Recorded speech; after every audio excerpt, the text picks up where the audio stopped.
आज की सुबह का आकाश एकदम साफ था। आज मेरे मन पर भी कोई सिलवट बाकी नहीं थी। मैंने गहरी लंबी सांस ली और कीर्ति मेरी जिगरी यार को फ़ोन लगा दिया। प्रीति, क्या हुआ?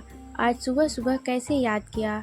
और कल से तुम्हारा फ़ोन क्यों स्विच ऑफ जा रहा है? कीर्ति लगातार सवाल पर सवाल करती जा रही थी। कीर्ति, तुम आज ऑफिस देर से चली जाना, अभी घर आ जाओ, मुझे तुम्हारी ज़रूरत है, मैंने कहा। कीर्ति आधे घंटे में मेरे घर आ गई। मेरा सर फटा जा रहा था। जल्दी बताओ यार, बहुत टेंशन हो रही है। कीर्ति को देखते ही मुझे रोना आ गया। लो जी, अब तुम शुरू हो गई। मेरी बहन, पहले मुझे कुछ बता दो, फिर जी भर के रोना। कीर्ति ने ये कहते हुए माहौल को हल्का करने की कोशिश की। कीर्ति, मैं आलोक से शादी नहीं कर सकती, उसके साथ मेरा दम घुटता है, मैंने रोते हुए कहा। 2 महीने बाद तो शादी है तुम्हारी, और ये आज तुम क्या कह रही हो? सब कुछ तो फाइनल हो गया है, कोई तो बात होगी जो तुमने इतना बड़ा फैसला लिया है। कीर्ति ने सवाल किया। यार कीर्ति, वो हर बात में मुझे टोकता रहता है। कभी मेरे ड्रेसिंग सेंस को लेकर मजाक उड़ाता है, कभी मेरे घर को लेकर शादी में भी तमाम खर्चा का दबाव पापा के ऊपर डालता रहता है। हमारे बजट की कोई परवाह नहीं, बस अपनी पसंद और ब्रांड थोपता रहता है। पापा भी मेरी खुशी का सोचकर सब जुटाते जा रहे हैं, और वो किस तरह जुटा रहे हैं यह देखकर कोई बेटी कैसे खुश हो सकती है। हर समय फ़ोन करके मुझे मानसिक प्रताड़ना देता रहता है कि इतनी देर बाद मेरा मैसेज क्यों देखा, इतनी देर से मेरा फ़ोन क्यों उठाया, मार्केट से इतनी देर में क्यों लौटी, आज सुबह तुम्हारा फ़ोन बिजी क्यों जा रहा था, इतनी देर तक नेट क्यों ऑफ था, मुझसे गुड नाइट कहने के बाद भी तुम इतनी देर तक किससे चैट कर रही थी, मुझसे बात करते समय तो तुम्हें नींद आ रही थी, तुमने क्या खाया, क्या पहना, एक एक बात की रिपोर्ट देते देते मैं थक गई हूँ। मुझे जीवन साथी चाहिए था जो मुझसे प्रेम करता और मेरे लिए भी एक स्पेस रहने देता रिश्ते में। उसके फ़ोन आने से अब मुझे खुशी नहीं होती, भीतर से डर जाती हूँ। हर समय सॉरी बोलते बोलते, उसे मनाते मनाते मैं अब थक गई हूँ। लग रहा है मैं किसी पिंजरे में कैद हूँ। जाने कब से मेरे मन की भीत दरकती जा रही है। इससे पहले कि टूट कर भरभरा कर गिर जाए, मैं इस रिश्ते से समूची बाहर निकल आना चाहती हूँ। हमेशा चुपचाप मिलने के लिए बुलाता रहता है। मेरे घर में ऐसा माहौल नहीं है कि मैं रोज़ रोज़ उससे मिलने जाऊँ, पर वो पीछे पड़ जाता है, और जब मिलने जाती तो पूरे समय मुझे टोकता रहता। पिछले हफ्ते तो उसने हद ही कर दी, मुझे मिलने के लिए बुलाया, और वहाँ उसके 2 दोस्त भी अपनी पत्नियों के साथ थे। प्रीति, देख लो मेरे दोस्तों की बीवियों को, तुम्हें इसलिए आज बुलाया है कि तुम कुछ सीख सको इनसे। दोस्तों की पत्नियां भी शर्मिंदा हो रही थी। उन्होंने बात संभालने की भरसक कोशिश की, पर उस दिन मेरे आत्मसम्मान को चोट पहुंची थी। एक ही जीवन तो मिला है, उसे भी मैं एक ऐसे आदमी के साथ गुजार दूं जो मुझे 24 घंटे केवल हिकारत से देखता रहे। अभी तो केवल सगाई हुई है, अभी तो हालात हमारे वश में है, और फिर मेरे असिस्टेंट प्रोफेसर के इंटरव्यू का रिजल्ट आने वाला है। मुझे पूरी उम्मीद है कि मेरा सिलेक्शन हो जाएगा। अगर नहीं भी हुआ तो मुझे खुद पर भरोसा है कि मैं कुछ न कुछ तो बढ़िया कर ही लूँगी। लेकिन अगर आलोक के साथ रही तो ना ही मैं बचूंगी और न ही मेरा वजूद। मैं लगातार बोलती रही, और कीर्ति चुपचाप मुझे सुनती रही। प्रीति, मैं तुम्हारे इस फैसले के साथ हूँ, कीर्ति ने मेरे हाथ पर अपना हाथ रखते हुए कहा। कीर्ति, तुम तो मेरी बात समझ रही हो ना, पर पापा मम्मी मेरी बात नहीं समझ रहे, उल्टा मुझे ही समझा रहे हैं। तमाम उदाहरण दे देकर मैं थक गई हूँ। चलो अंकल आंटी से बात करते हैं और हम दोनों ड्राइंग रूम में आ गए। अंकल आंटी जी ने वही तर्क दिए जिनकी हमें उम्मीद थी। बेटा, हमारे समाज में शादी टूटना अच्छी बात नहीं होती। लड़के वालों को कोई दोष नहीं देता। सारे आरोप लड़की और लड़की के घर वाले ही सुनते हैं। अंकल, यही सोच तो बदलनी है हम लोगों को। अगर प्रीति शादी के बाद दुखी रही तो क्या आप लोग सुख से रह पाएंगे? जब अभी वो प्रीति को इतना तंग करता है तो शादी के बाद क्या हाल करेगा? कब तक लड़की होने के त्रास को हम लड़कियां सहती रहेंगी और लड़के वाले इसका फ़ायदा उठाते रहेंगे? कीर्ति ने समझाते हुए पापा मम्मी से कहा। खैर, हमारे मजबूत तर्क के आगे पापा मम्मी की एक न चली। उन्होंने हमारे फैसले का समर्थन भी नहीं किया, पर दुखी मन से हमारे फैसले को स्वीकृति जरूर दे दी। रिश्ते का इनकार सुनते ही आलोक का परिवार तो आग बबूला हो गया। उन्होंने पापा को खूब खरी खोटी सुनाई और जैसा कि होता है मेरे बारे में भी खूब अनाप शनाप बोला। लगभग 1 महीने बाद उच्चतर सेवा आयोग का रिजल्ट आया। मैंने मम्मी पापा को खुशखबरी देने के बाद कीर्ति को फ़ोन मिलाया। वो ऑफिस में थी। हेलो कीर्ति, मेरा सिलेक्शन हो गया है। मैं असिस्टेंट प्रोफेसर बन गई हूँ। अब ये खबर सुनते ही कीर्ति खुशी से उछल पड़ी। जाहिर है, एक छोटे शहर की लड़की का सिलेक्शन होने की खबर पूरे शहर में आग की तरह फैल गई। अखबार में निकल गया कि फिरोजाबाद की एक लड़की ने माँ बाप का नाम रोशन किया। उच्चतर सेवा आयोग में चयन। आलोक और उसके परिवार के हाथों से एक कमाऊ बहू का रिश्ता जा चुका था। उन्होंने बहुत जगह से घर पर दबाव डलवाया कि शादी कर दें। आलोक ने कई बार मुझसे मिलने की भी कोशिश की, लेकिन मैं अब इस लालची व्यक्ति के फेर में नहीं पड़ना चाहती थी और मैं अपने निर्णय पर कायम थी। आज इस बात को लगभग 1.5 साल हो गए हैं और मैं आज उसी अपनी दोस्त के घर के रास्ते में हूँ जो मेरे इंतज़ार में फ़ोन पर फ़ोन किए जा रही है। लो जी, क्यों कर रही है कीर्ति जी इंतज़ार? अब ये भी बताना पड़ेगा। आज मेरी सहेली की शादी का संगीत है और बन्नों की सहेली न हो तो क्या रौनक आएगी। कीर्ति, मैं आ गई। मेरी ड्रेस देखो सबसे पहले। आज देखना, मैं दिखूंगी संगीत में, मैंने चहकते हुए कहा। कीर्ति बोली, जाओ, आज तो नूर मेरे ऊपर ही बरसेगा। मैं बन्नी जो हूँ। और हम दोनों खिलखिला कर हंस पड़े। तुम अब 3 दिन यहाँ से कहीं नहीं हिलोगी। मेरे साथ ही रहना है तुम्हें। मैंने आंटी से पहले ही कह दिया था। कीर्ति ने कहा, तुम न भी कहती तो भी मैं तुम्हारे पास से हिलती नहीं। यार, बहुत तेज भूख लगी है, कुछ खिलाओगी नहीं क्या? मैंने कहा, मम्मी प्रीति और मेरे लिए लंच यहीं भिजवा दीजिए। कीर्ति ने तेज आवाज़ में कहा कि आंटी तक उसकी आवाज़ चली जाए। लंच करने के बाद कीर्ति ने कहा, प्रीति, एक काम कर दो यार, मेरे बालों में लगाने के लिए गजरा लाना है। तुम अरविंद भैया के साथ ले आओ। प्लीज़ प्लीज़ मेरी दोस्त, जल्दी ले आओ। ब्यूटिशियन आने वाली होगी। पहले से ही बहुत देर हो चुकी है। मैं कुछ कहती इससे पहले उसने अरविंद भैया को आवाज़ लगा दी और वो कार की चाबी लेकर आ गए। मैं आगे की सीट की तरफ बढ़ रही थी कि उन्होंने आगे बढ़कर कार का दरवाज़ा खोल दिया। मैंने एक नज़र उनके चेहरे पर डाली तो उनके चेहरे पर एक भली सी मुस्कान तैर गई। मैंने बस हेलो किया और गाड़ी में बैठ गई। गाड़ी में जगजीत सिंह की गज़ल बज रही थी। तेरे आने की जब खबर महके, तेरी खुशबू से सारा घर महके। मुझे कीर्ति पर गुस्सा आ रहा था कि उसने क्यों एक अजनबी के साथ मुझे भेज दिया। कितना अजीब लग रहा है। जी बस यहीं साइड में लगा लीजिए, मैंने उनसे कहा और मैं गजरा लेने चली गई। भैया, गेंदे और गुलाब की लड़ी दे दीजिए 2 मीटर। एक बेला के फूलों की लड़ी भी दे दीजिए।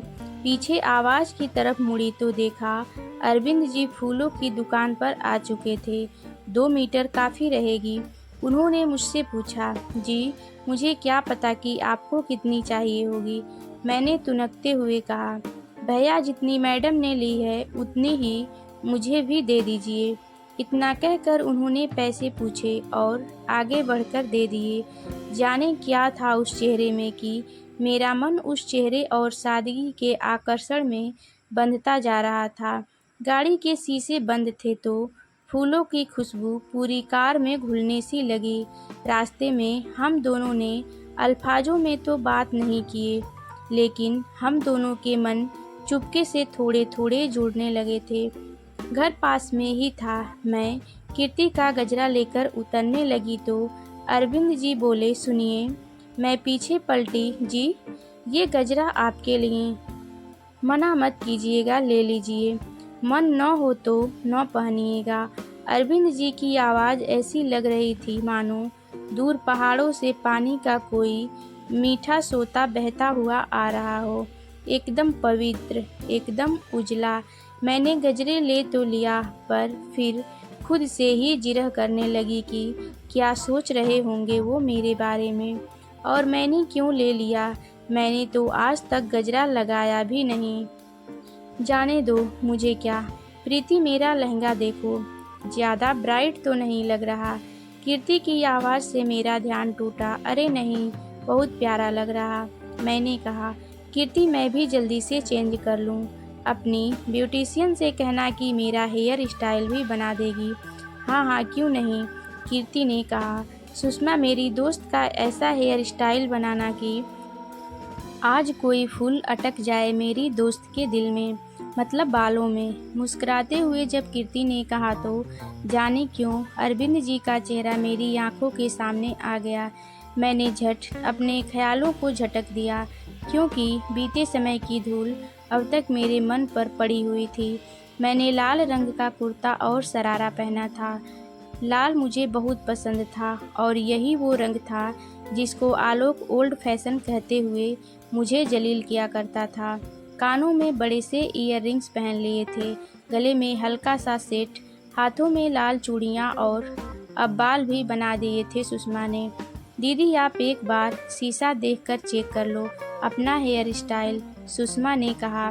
फिर जाने क्या सोचकर मैंने सुषमा से कहा कि ड्रेसिंग टेबल पर जो गजरा रखा है वो भी सेट कर दो मेरे बालों में। बालों में गजरा लगाकर जैसे ही मैं शीशा देखने को हुई, कीर्ति ने मुझे छेड़ना शुरू कर दिया। ओहो, गजरे सजरे, आज तो कोई बड़े बड़े कत्ल करने का इरादा है। उसकी इस बात पर मैं शर्मा गई। फिर मैंने बात बदलते हुए कहा कि यार चलो, अब सामने पार्क में कब से नाच गाने की आवाज़ें आ रही हैं और हम अब तक घर में ही हैं। घर के सामने ही पार्क में संगीत का कार्यक्रम रखा गया था। पूरा पार्क जगमगा रहा था। मैं जैसे ही कीर्ति को लेकर पहुंची, सब लोगों ने कहा कि अब प्रीति डांस करेगी। सबने पकड़कर मुझे खींच लिया और गाना बजने लगा। मन क्यों बहका रे, बहका आधी रात को, गजरा महके रे, महका आधी रात को। अरविंद जी ने पास आकर कहा कि ये गाना लगा दूं, और मैं बस मुस्कुरा दी। डांस परफॉर्म करके जब मैं आई तो अरविंद जी की नज़रें लगातार मुझे ही देखे जा रही थीं और पूरा पंडाल तालियों से गूंज रहा था। पंडाल से लौटकर जब मैं किचन से पानी लेकर कमरे में जा रही थी तो फिर वही रस में घुली आवाज़ आई, सुनिए जी। मैंने कहा, आप बहुत खूबसूरत लग रही हैं, ये लाल रंग आप पर बहुत खिल रहा है, उन्होंने कहा, और मैं थैंक यू कहते हुए आगे बढ़ने लगी। सुनिए, फिर वही आवाज़, जी। मैंने कहा, गजरा भी बहुत अच्छा लग रहा है आप पर, शुक्रिया गजरा लाने के लिए। रात को मैंने कीर्ति से पूछा कि ये अरविंद कौन है। प्रीति ये मेरे पापा की चचेरी बहन के बेटे हैं, इंजीनियर हैं। भैया के पापा नहीं हैं, बहुत संघर्ष से पढ़ा है भैया, स्वभाव से बहुत अच्छे हैं। इन दिनों इनकी पोस्टिंग आगरा में है तो आते जाते रहते हैं। शादी के लिए पापा ने इनसे छुट्टी लेकर यहीं रहने को बोला था, तभी आए हुए हैं। अभी चीकू तो छोटा है ना, इतनी जिम्मेदारी से शादी ब्याह के काम कहाँ कर पाएगा। चीकू कीर्ति का छोटा भाई है जो अभी बीटेक कर रहा है। प्रीति एक बात कहूँ? हाँ कहो ना, मैंने उसकी तरफ देखते हुए कहा। प्रीति अब बीती बातों पर मिट्टी डालो और आगे बढ़ो। तुम्हारे गुलाबी सपने नीले आकाश में उड़ने के लिए फड़फड़ा रहे हैं, उन्हें पंख फैलाकर उड़ने दो। कब तक पुराने घावों के बारे में सोच सोचकर दुखी होती रहोगी? हर पुरुष आलोक जैसा नहीं होता। मुझे देखो, मैं कितनी खुश हूँ मनीष के साथ। अरविंद भैया को तुम बहुत पसंद आ गई हो। मैं उनकी आंखों में तुम्हारे लिए कुछ ख्वाब सजते देख रही हूँ और तुम किस तरह अपने मन की कही आवाज़ झुठला रही हो, ये भी मुझसे छिपा नहीं है। कीर्ति ने मुझसे कहा। मैंने जवाब में कुछ कहा नहीं कीर्ति से, बस बात टाल दी। शादी वाले दिन ज्वेलरी लेकर आनी थी मार्केट से। दोबारा फिर मुझे अरविंद जी के साथ जाना पड़ गया। अरविंद जी और हम दोनों पूरे रास्ते चुप रहे। हाँ, गाड़ी में फिर इस बार जगजीत सिंह की गज़ल के बोल बजते रहे जो शायद अरविंद जी ने मेरे लिए ही लगाई थी। प्यार का पहला खत लिखने में वक्त तो लगता है ना, परिंदों को उड़ने में वक्त तो लगता है। जिस्म की बात नहीं थी, उनके दिल तक जाना था। लंबी दूरी तय करने में वक्त तो लगता है। वापसी में अरविंद जी ने कहा, प्रीति जी, कीर्ति से आपके बारे में बहुत सुना था। जब मैंने आपको पहली बार देखा उसी लम्हे आपने मेरे दिल में जगह बना ली और अब आप मुझे बहुत अच्छी लगने लगी हैं। इतनी कि आपके बगैर अपने जीवन का तसव्वुर भी नहीं कर पा रहा। मुझे आपके जीवन में पिछली हुई घटना का इल्म है और मैं आपको इतना भरोसा दिलाना चाहता हूँ कि आप जैसी भी हैं वैसी ही प्रिय हैं मुझे और हमेशा रहेंगी। बस आप मुझे अपने जीवन साथी के रूप में पूरे मन के साथ स्वीकार कर लें। फिर देखिएगा कैसे मैं आपके जीवन की स्लेट पर अपने प्यार की नई अमिट इबारत लिखता हूँ। मैं आपके जवाब की प्रतीक्षा करूँगा। मैंने अरविंद जी की आंखों में झांकने की कोशिश की और मुझे उनमें अपने अक्स के सिवा कुछ न दिखा। हम घर लौट आए। उस दौरान हमारे बीच कोई संवाद नहीं हुआ। घर पहुंचकर मैंने कीर्ति को ज्वेलरी पकड़ाई और उसके लहंगे का बैग भी अलमारी से निकाल दिया। सुषमा कुछ देर में आती होगी कीर्ति को रेडी करने। तभी किसी ने दरवाज़ा नॉक किया। मैंने दरवाज़ा खोला तो सामने अरविंद जी थे। सुनिए, ये गजरा ले लीजिए। मैं लेकर आने लगी, तभी उन्होंने दोबारा पुकारा।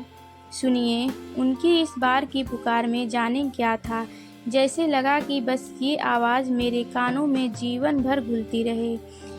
ये एक गजरा आपके लिए भी लाया हूँ, इसमें मेरे प्यार की सुगंध है।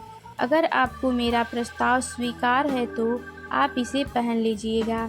मैं आपको देखने के लिए पलके बिछाए छत पर आपका इंतज़ार करूँगा। अगर आपको मेरा प्यार स्वीकार नहीं है तो मैं दोबारा आपसे इस बारे में बात नहीं करूँगा।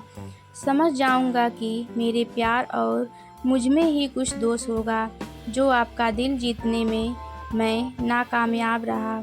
मुझे लगा कि मैं वहीं रो पड़ूँगी। मैं गजरा लेकर अंदर आ गई।